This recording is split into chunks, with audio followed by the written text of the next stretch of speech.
As we head then for the 7th round of the season for the Russian Grand Prix, all of the news has come out from Mercedes-Benz heading into this race weekend. It has now been confirmed that Petronas will no longer be title sponsors for Mercedes-Benz. We can now confirm that both parties will still be working together, but Mercedes are set to merge their Formula E project plan with their Formula 1 car as well, to try and make their car as carbon friendly as possible. Lewis Hamilton has backed this change from Mercedes-Benz. Mercedes look to try and limit the amount of CO2 produced by their Formula 1 cars and using their Formula E project as inspiration for that. Now, the change of structure will be happening next year. Now, when the initial news came out that they will no longer be title sponsors, a lot of the paddock were expecting a brand new look Mercedes car with no Petronas logos on it at all. However, we can confirm that next year Petronas will still be working alongside Mercedes to support their fuel and oil, but they'll be going in a new direction. We'll certainly be seeing a lot less of Petronas on their cars from next year onwards, but of course for this year they will still remain as their main title sponsors, as it always stated. Toto Wolff has come out and said that this was always part of the plan for Mercedes-Benz. They were always looking to try and make their Formula 1 car as carbon neutral as possible and are looking to take bigger steps to do that. They've said with themselves being in Formula E, they feel like this is the time to start merging the two projects together, not only to get the best out of their car in Formula E, but to get the best out of their car in Formula 1 as well. And taking a carbon neutral approach is something that they feel is necessary in order for their team to continue onwards in Formula 1. Heading into this race weekend then for the Russian Grand Prix, Ferrari and Mercedes-Benz top the practice sessions, with Ferrari taking the faster sessions at FP1 and FP3, with Mercedes-Benz topping out FP2. Now, Porsche are the main story for the teams coming into this weekend. They have brought their first set of major upgrades heading into this race weekend, with a brand new power unit coming into this weekend, with a couple of bits added to the floor and the front wing, as they are making massive steps to solve the big problem that they've had throughout the entirety of the season. But the one thing that has unfortunately not been able to come with them this weekend is their brand new chassis. They were also expecting a new chassis to come along as well. Unfortunately, that has been delayed to the next race in Azerbaijan, but they still believe, despite this, they're very much in the mix with the updates that they have brought today, and feel like they could potentially challenge for some points, maybe not in this race, but definitely in the next race in Azerbaijan. Now, even though Jaguar didn't top a practice session throughout the entirety of the weekend, they're still very happy with the balance of their car, and that's the same with Ferrari. Now, Mercedes still felt like they had a bit of work to do, which is interesting because they were still much quicker, but Jaguar are definitely not ruling themselves out of it just yet. And obviously we know that Porsche are very much happy with their car, and another team that's also happy with their car is going to be Aston Martin. They actually feel like they could potentially rival the likes of Renault heading into this Grand Prix, who of course are just on the fringes of the points, potentially mostly outside of that. We'll have to see if Aston Martin can really put that to the test here. It is time for the Russian Grand Prix. Yo, what's going on, guys? It is Foxydude here, and welcome back to a brand new episode of the F1 journey for you guys today here on the channel. We are here for round number 7 of the season at the Russian Grand Prix, and straight away, as you can see in qualifying, it's going to be full wet actually for the entirety of qualifying, so going to spice things up just that little bit, as we very rarely see rain around, and haven't actually experienced any rain bar the intermediate conditions that we had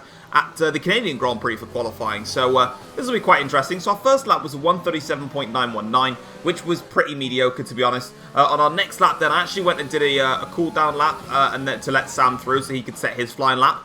And then I went ahead and got back on it again with another hot lap for myself here, and this time we're 1.6 seconds up, and we do go fastest then of the session on a 1:36.0 there, which was very impressive. And as you can see then on our final flying lap here now, we got a much better exit for this part of the corner. We're still P1 though. We are going to improve by another 10th or 2 on this qualifying lap. Round the final corner we go now, into the last corner. It's a 10th of a second improvement, and it's pole position. Round number 7 of the Formula 1 season here for the Russian Grand Prix at the Sochi Autodrome, a track which is not the best in terms of racing, so we'll have to see if we can try and make do with what we've got. There are plenty of places that we can overtake, and overcast conditions today. No wet weather is expected, unlike what we saw in qualifying from yesterday. Looking at the circuit though, the 3.633 mile circuit does have plenty of place to overtake, with a long drag down from the last corner to turn 2, and also the back straight as well, leading in towards turns 12 and 13. So there are places that can overtake and can get done, but the final sector is crucial, as that is where you're really going to start losing out in terms of performance. Speaking of the tyre performances, soft, medium and hard compound tyres, we shouldn't expect the hard tyres to be used. The soft and the medium compound tyres should easily get you to the end of the Grand Prix, with Russia having next to no tyre wear around it. But let's have a look at the grid then and see where all of the teams and drivers are lined up today. So it is pole position for us today. We've got Lewis Hamilton on the front row alongside us. Now obviously when we've started on pole position so far this season, we've never led into the first corner. Sainz and Reese lock out the second row in the Ferraris alongside each other, with George Russell in P5 ahead of Nico Rosberg in P6 for the second Mercedes driver, with Sam qualifying down in P7 and Charles Leclerc, best of the McLarens, starting in 8th place. P9 is Daniel Ricciardo ahead of Sergio Perez in P10 for the second Audi car. It is Pascal Wehrlein with a brilliant P11 as Porsche make big upgrades heading into this weekend, with Verstappen in P12 and Hulkenberg showing that with P13 and Bottas in 14th place. Mason Woods qualifies in P15 ahead of Gasly in P16. Good qualifying session from Gasly. 17th is Ocon ahead of Norris in P18. Then looking at the back row of the grid coming up now, Vettel is in P19 and Noah James locks out last place on the grid in P20 for him today. But let's get straight into the race then on our end and see what's going on here. As you can see then, on pole position now, we're going to go soft to medium, so we can go to lap 12 and then pit for the mediums and go to lap 27 all the way to the end. So this is going to be quite interesting, but here we are then on the grid, one of the longest runs down towards turn 1, and we have not yet led after starting on pole at the end of the first lap. So 5 red lights, and it is lights out when we go here to start the Russian Grand Prix. And this time though, it's a great start from us. We get a fantastic launch off the line. Sainz actually gets in front of Lewis Hamilton there. So Hamilton with a bit of a bad start now, covering the middle of the circuit, but eventually we can just keep ourselves onto the normal racing line. Into the first corner we go, technically, and we're through and away, and we've got a nice comfortable advantage now over the Ferrari of Sainz, with Hamilton locking himself in behind. In fact, I think George Russell might have actually overtaken Lewis Hamilton in all of that now as we go through all of these corners now. Going to ride on board for the entirety of this first lap, see how we get along, and already that fastest first sector, which we're going to get the fastest lap anyway because we're going to cross the line first. We can see here Sainz already coming back at us now. This middle sector is where I was definitely the quickest. Shout out to using one of my track extension warnings already through that corner, so I've only got 2 left. This race is very well known for track limits, so we have to be careful because of course I cannot see if I'm going to get a track limit warning or not, because I have to hide the UI because of Codemasters limiting what we can do in terms of modding. But here comes Sainz now, a little bit of a run here on the back straight, covering the inside line. He is going to go for it around the outside, but it's not quite enough there. He wasn't really fully committed to the attack there, and we managed to hold on to the position there. So early warning from Carlos Sainz that he's looking to get into a little bit of a scrap with us today, and I'm more than down for a little bit of a scrap with the Ferrari team. As you can see now, we're going into the sector last corner here. And now we're going to make our way into the last corner now for the first lap of the Russian Grand Prix. And that is us done and dusted, 1:27.7. Now we've just got to try and work on our pace, really. Let's have a look at the race start, though. First of all, obviously, from the main camera, as you can see here, it was a very clean start for us. We got a brilliant getaway. It was helped by the fact that Hamilton didn't get a great start. Sainz actually got a very nice start, but overall, the best starter was indeed ourselves, which was massive, because this is such a long run down towards turn 2. Hamilton here under pressure now. You can see that George Russell's actually in the slipstream of Sainz, and as we go in towards the first corner now, we get a brilliant run through there. Sainz compromises himself ever so slightly as we now just get to breeze on through turn 3 and have a very nice time with it. Here's Sainz's perspective now, and as he gets off the line, initially lost out to Lewis Hamilton, but nullified all of his wheel spin straight away and was able to get past nice and easy. Now let's see why he lost out so much time to us going into turns 2 here. He gets onto the brakes nice and... there's a lock up there into turn 2 there. I keep calling it the first corner. There's a little lock up there that just cost him a little bit of time, but this is Hamilton's start now. So again, you can see here, he just couldn't get onto the power quick enough, and he loses that place instantly to Sainz. And already then, as he's trying to then get back into the slipstream of Sainz here, he then tries to follow Sainz a little bit late to it. George Russell is now on the outside here. Sainz locks up into turn 1. That's going to compromise Lewis's run ever so slightly. Russell gets a better exit, and he's through and up into 3rd place now for George in the Audi. So that's a very good move there from him. Hamilton has to slot back into position now.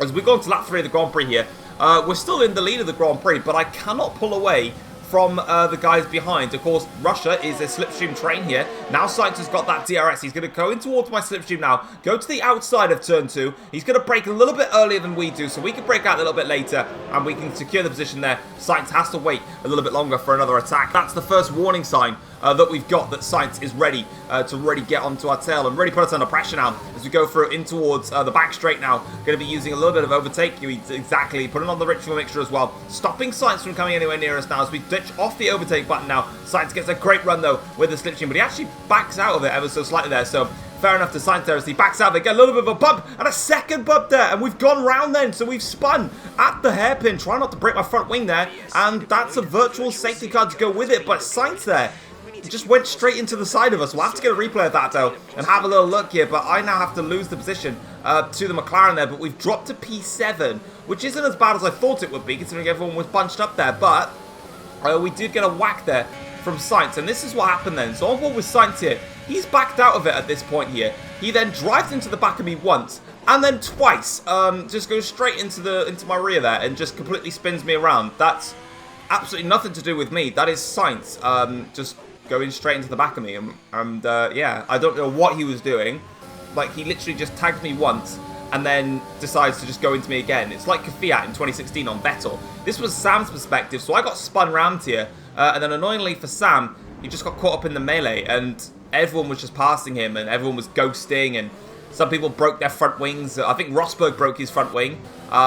So yeah, what an absolute mess. But now, lap 5 of this Grand Prix, we're now down in P6 in this race. We now need to work our way back up the order. George Russell leads the race. Sainz had to stop for a new front wing after he damaged his back end slides there a little bit on mine, as we're on board now here with the McLaren, I believe, of Leclerc. That's Russell up front. That is Rosberg, Hamilton actually, sorry, that's under pressure. He's actually just been mugged off by a McLaren that's got a damaged front wing end plate. In fact, so does Rosberg, who also has a damaged front wing end plate.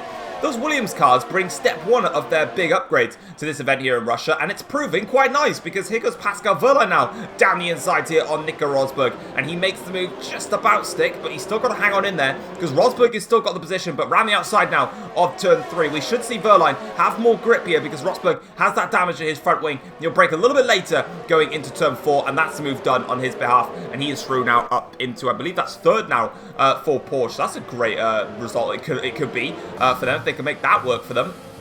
Lap 6 of the Grand Prix now, and we've got a yellow flag in the background there for one of the drivers, so that's a little bit of an issue. It is one of the Mercedes-Benz cars, so it can't be Rosberg. That's always a safety car as well, so the first time I think actually this season we are going to get this safety car coming out then in this Russian Grand Prix. And there it is. Look, Lewis Hamilton, who stopped after the virtual safety car, is now out of this Grand Prix. His race is done. Now lap 7 of the Grand Prix here, I decided to take a bit of initiative here, and I'm going to box this lap for my medium compound tyres. This is very early to do this, but I feel like it's actually the right thing to do. Everyone else that is staying out at the moment is just going to lose so much time because they're only going to have 4 or so laps before they have to box them for a fresh set of tyres. They'll be 20 plus seconds down. I am going to be stone dead last in this race, but crucially, I believe only Sam and Sainz, as far as I can remember, have made their mandatory pit stop. So for me, I'm just going to rejoin at the back of the field. Yes, I'm going to have to do some overtaking, but traditionally, versus the AIs, the player is more likely to get the overtakes done. So what it means, if I can just get those early overtakes done, get rid of the example, the Fords and the Aston Martins, that should already get me onto the back of Sainz and Sam.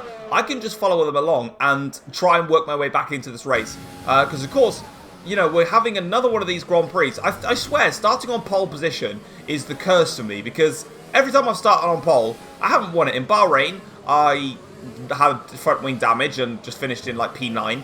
In Singapore, I believe it was, I crashed out of the Grand Prix. Here in Russia, I've been wiped out by Sainz, but we're back on the restart then now, and we're going to get this run on the Renault car of Ocon, I believe this is now, as we go onto the straight here, and now into the slipstream. He's going to pull over to the outside, to cover the inside line. It's actually Bottas, I believe this is, that we're going to go for a move on, and we go round the outside of the first corner, and it's a lovely overtake there as the two Aston Martins are fighting hard now just in front. We might have a little look at them in a second as we go through turn 3 here, going a little bit wide there, kind of invites Valtteri back into us, and there's the two Aston Martin cars, as we said, scrapping away. That's put me right on the back of one of them here, Vettel, I believe it is now, and it is, but we're just a little bit too far back to really attack Sebastian Vettel. Now I've just got to stick with him just for a little bit now as we try and work our way back into this Grand Prix here.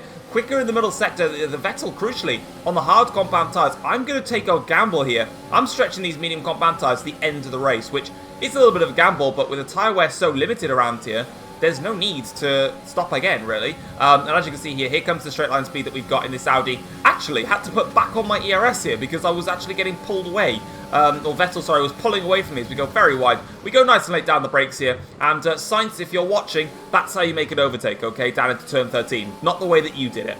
And now, as you can see, we're carrying on with our fight. Next up is Norris as we go deep on the brakes there into that corner. Very tricky corner to get right on this game, especially.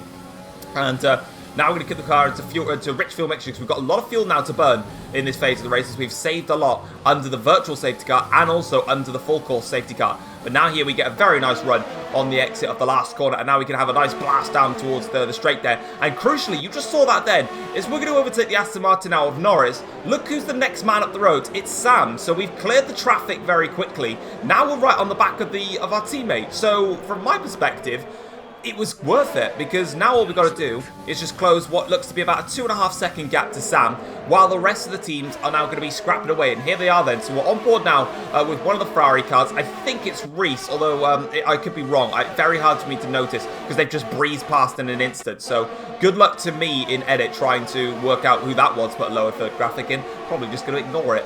This is Sergio Perez now, who's trying to go for an overtake here on Esteban Ocon, and he does that nice and cleanly down the inside. But Ocon is going to fight it back a little bit now as they go through that, and there was me going super wide into turn 2. But Perez, right outside of turn 3, is going to make the move stick on Ocon. He'll leave it at the inside for 4 if he needs it, and that is Reese then just hovering in the back behind there. Back on board with us though, we're trying to have a little look here, lap 11 of the Grand Prix. Nice 3-wide moment going on up ahead here between the Ford car, the Red Bull of, I believe this is Mason Wood. We're going to set ourselves up here on Mason, go for a switchback, very close to making that stick, but I'm just going to go down the inside instead and try and make it stick. It's actually Verstappen that I'm trying to scrap away with here, and we just about hold it around the outside, and then I cover off Verstappen there to stop him from repassing us. But now the Ford car goes into the pits there. We go a little bit wide, second to last corner, now into the final corner. Sam is directly ahead of us now, and he's about to attack one of the Renault cars. So let's see what we can do. Engine overheating.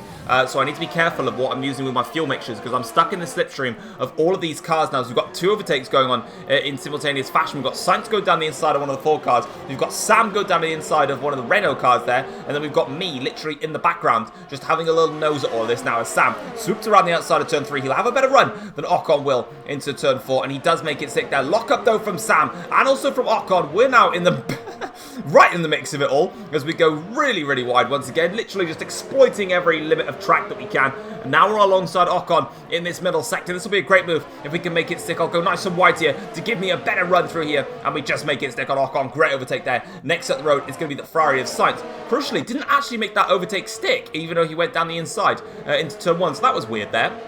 But now we're on board with Sainz once again now. On the back straight here. This should be a very comfortable overtake this time around compared to its last attempt. As he now has the DRS. Obviously that 4 car doesn't and gets absolutely mugged in a straight line there. So fair play to Sainz. That Ferrari is quick in a straight line and he makes it stick now. On board here with the 2 Aston Martin cars. Now we saw them scrapping when the safety car came in and the race restarted. They're still going at it here. So here comes Vettel now. Going late on the brakes down the inside of Lando Norris. Tries to make it stick. Doesn't work out on that occasion. Now he'll keep on pressing with this attack here as he goes in towards this next part of the circuit. Lovely little bit of scrapping going on between these 2. I'm not quite sure they're probably happy with it down at Aston Martin, but eventually they do get their places sorted. On board now with Mason Woods here. He's under pressure from the Ferrari of Reese now, who's pitted for, I believe, a second time. I think a lot of people are trying to do doing a 2-stop in this race because they couldn't make the 1-stop work because they pitted under the VSC, which was on like lap 3, not under the safety car like I did, which was lap 9. So I think there's a lot of drivers that do have to do a 2-stopper, but Reese comfortably passes Mason Wood. And then for good measure, Wood, even with the DRS open, is going to be no match match for Sergio Perez in his Audi, and he's going to have to succumb to the position eventually as he locks up into the turn, into first corner, and just allows a nice little overtake there to be done. Reese now on the back here of Hulkenberg in the Porsche car. Porsche having a great race weekend so far. Unfortunately, it's going to be a little bit of reality sinking in for them as Reese breezes his way through past that Porsche car there. Now we're on board here with George Russell, who's also making his way up the field. He passes one of the Aston Martin cars. Now, crucially, both Aston Martins boxed for the hard compound tyres. At the moment, I think Vettel is still in the points here, so that's crucial to see. But lap 15 of the Grand Prix now, myself and Sam, the two little Jaguars who keep scrapping away with each other in a lot of these races, are now on the back of Sainz. The pair of us have caught up to that Ferrari car, and I want some revenge because Sainz was a knob and took me out. So I want to overtake him properly and mug him off, but Sainz locks up into the first corner. That really doesn't help him out at all. It compromises Sam, and I've seen an opportunity here, opening up all of the ERS that I've got. Rich fuel mixture around the outside then of turn 3. Break inside for 4. Very close to the back of Sam, but we just about overtake our teammate there into second place now in the Russian Grand Prix. Next to the road then is the race leader, Carlos Sainz, on the hard compound tyres, crucially. That's something that we need to be wary of. But lap 16 of the Grand Prix, my worries of Sainz is over because he's actually boxing for a second time then in this Grand Prix. He can't make those hards go to the end, which is very weird that he's only done that amount of time on the hards. He could have gone to the end here, but Sam now is very much upset that I got past him earlier in the Grand Prix. We're going to have to defend this corner very, very aggressively now. Sam, with that DRS though, is going to try for it. Round the outside of turn 1, we break in towards the first corner we go now. Get caught on the curb there, which sort of launches our car. Means we have to take a little bit of action in towards turn 2. Sam though is going to try it through turn 3 like we did on him,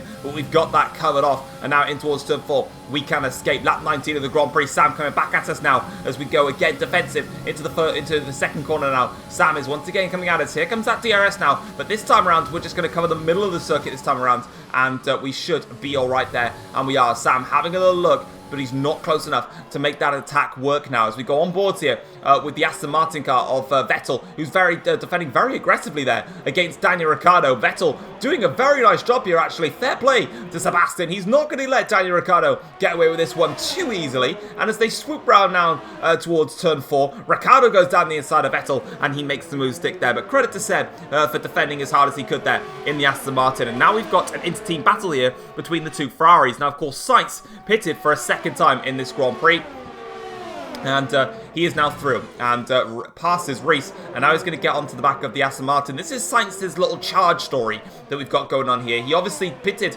for a second time onto the medium compound tyres. His mediums are fresh, and now he can really blast on with it. He's passed Reese, he's passed Sebastian Vettel. Next up for him is Daniel Ricciardo in the McLaren, and we're looking on board now to have a little look here. I think Mason Wood might just go for it here, and Hulkenberg down the inside into turn 2. It's not going to work though. Hulkenberg could defend the position there. Nice overtake there, or nice defensive driving, should we say. And Vettel's race was going very nicely in the Aston Martin, but like I said, unfortunately his hard compound tyres are wearing off, and the rest of the teams are now starting to swamp him. As you can see, Reese got past him. Now Perez is going to get past Vettel in just a moment. You can see Sainz further up the road is actually closing up to Daniel Ricciardo very quickly. Mason Wood there, still behind Hulkenberg, not able to pass him in this stage of the Grand Prix now. And here is Carlos Sainz then, getting towards Daniel Ricciardo and actually passing Daniel Ricciardo in this Grand Prix. So a lovely overtake there from Sainz, and that time around he actually knew where to brake, which was good for him. He's actually on soft compound tyres, not the hard, so that's probably why he's going absolutely rapid. Lap 27 of the Grand Prix, and yeah, my race was quite clean. Sam, I believe, took front wing damage actually. In this corner here, he did the same thing as what Sainz did and went into the back of me, but he didn't spin me around. So Sam actually lost the front wing end plate. I couldn't find the footage for that piece. But yeah, Sam now is actually in second place. I was watching him to see if he would be able to fend off the position. He's fended off into that last hairpin corner. I'm also pushing to try and get the fastest lap in this race, or just make sure that I get it. That's probably not how you should take that second to last corner. I already have a time penalty in this race anyway, but the victory is going to stand nonetheless at the Russian Grand Prix. And that is us taking, I believe, our second win of the season, if I'm correct in saying that. I could be completely wrong, but we do win here at Russia. And as you can see then, it is another 1-2 finish then for Jaguar. Myself winning this time around though, compared to Sam, who won last time out in Vietnam. Max Verstappen takes third place for Red Bull. A sensational result for him. Now, just to bear this in mind, Carlos Sainz did actually classify himself in P3. However, a 5-second time penalty was awarded for the collision between myself and him, which does mean that he drops to P5. So Russell finishes in 4th and Sainz ends up finishing in P5 despite recovering to 3rd place. Daniel Ricciardo finishes in P6 ahead of Reese. A bad race for Reese, really, in P7, but a lot of the drivers were definitely compromised by the virtual safety car and the safety car in general. So that really didn't help them out. Sergio Perez finishes in P8, and Nico Hulkenberg grabs Porsche's first points then in this season of Formula 1 in 9th place, ahead of Mason Wood then in P10. So Mason wasn't able to pass the Porsche car there, which is pretty interesting. Sainz then set the fastest lap of the race on a 125.162. I did try and obviously respond to that, but I wasn't able to. And there you can see how far everyone was back. I think I got 2 time penalties for track limits, or it might have been 1, I can't remember, but I did get a time penalty for track limits, which is why the gap was only 6 seconds when it was definitely much bigger. Bottas then finishes in P11 for Renault, Vettel in P12 for Aston Martin. Shame for him actually, because he was running in the points until the others caught and passed him. Leclerc P13 for McLaren, not a good race for him either. For Nico Rosberg in P14, Gasly in 15th ahead of Ocon and Noah James, Lando Norris in P18, and then Verline and Hamilton were the 2 drivers that did DNF from this Grand Prix. Taking a look then at the Drivers' Championship and seeing how that has now affected things heading into the next race for the Azerbaijan Grand Prix. Sam is leading the championship still. He's on 105 points. We are second in the championship now on 98 points, closing that gap to the championship leader Sam, with Reese in P3 of the championship on 84 points. At the moment, it looks as if the championship is starting to swing towards a 3-horse race between myself, Sam and Reese, as we are now beginning to put in the performances that are needed to try and get this championship done and dusted. Daniel Ricciardo is P4 with 68 points, ahead of George Russell on 65 points. Lewis Hamilton on 54 points and Rosberg on 48 points. A missed opportunity for Mercedes today with no points scored. Sainz in 8th on 48 points, same as Rosberg as well. Leclerc in 9th for McLaren, and then Sergio Perez in P10 with 38 points. Looking then at the Constructors' Championship, Jaguar now extend their Constructors' Championship lead even further, as they're now on 203 points with another 1-2 finish here today. Ferrari are on 133 points, sitting quite far behind now in 2nd place. McLaren 3rd with 110 points. Audi are now up to 4th on 103 points and have jumped Mercedes, who are on 102 points after Mercedes failed to score a point today. Red Bull are on 42 points with Renault still on 20, and Porsche move up to P8 in the championship, picking up 2 points, their first points of this Formula 1 season. Ford and Aston Martin are still yet to score. But with that being said and done, let's go and have a look at the post-race notebook and see what the teams and drivers had to say after this Grand Prix.